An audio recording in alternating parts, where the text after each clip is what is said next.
Welcome to my American History Notes, where I discuss conclusions I've drawn from studying American history. Conclusions you might not agree with, probably won't agree with, but you should at least have your own conclusions. So I'm just going to give you this information that I've learned and hope that you will run with it and study on your own, come to your own decisions about what happened and why it happened. So Woodrow Wilson also oversaw the Federal Reserve Act of 1913. This endowed a private bank with public funds, created a central bank of the United States of America, something Andrew Jackson opposed violently. All banks chartered under the National Banking Act of 1863 were made members of the system.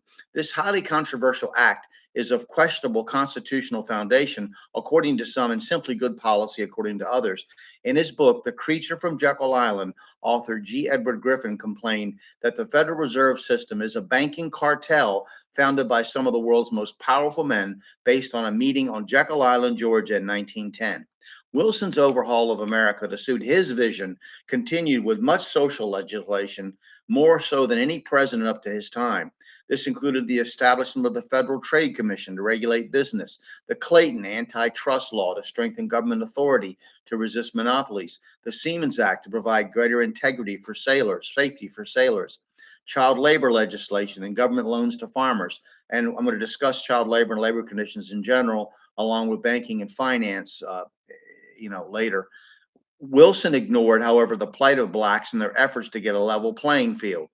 African American leaders of this era were not looking so much for a handout as they were for equality under the law that they were promised. As Malcolm X would say later, these are rights that you have.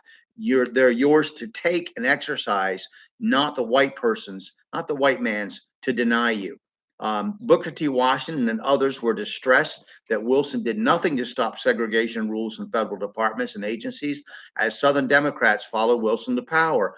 He called his social innovations euphemistically the New Freedom, also the name of a book he wrote where he rejects the ideals of the founding fathers of our country in the name of progress, which to a liberal means socialism.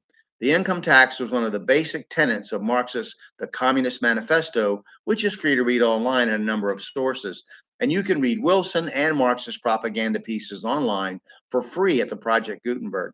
So I'm going to stop there and we're going to continue with some of his foreign policy things that he did, Wilson did, that were monumental and got us into a war in Europe, um, along with Germany's fumbling of their policies regarding non combatants. All right, we'll stop there for now, and I hope that you will study American history.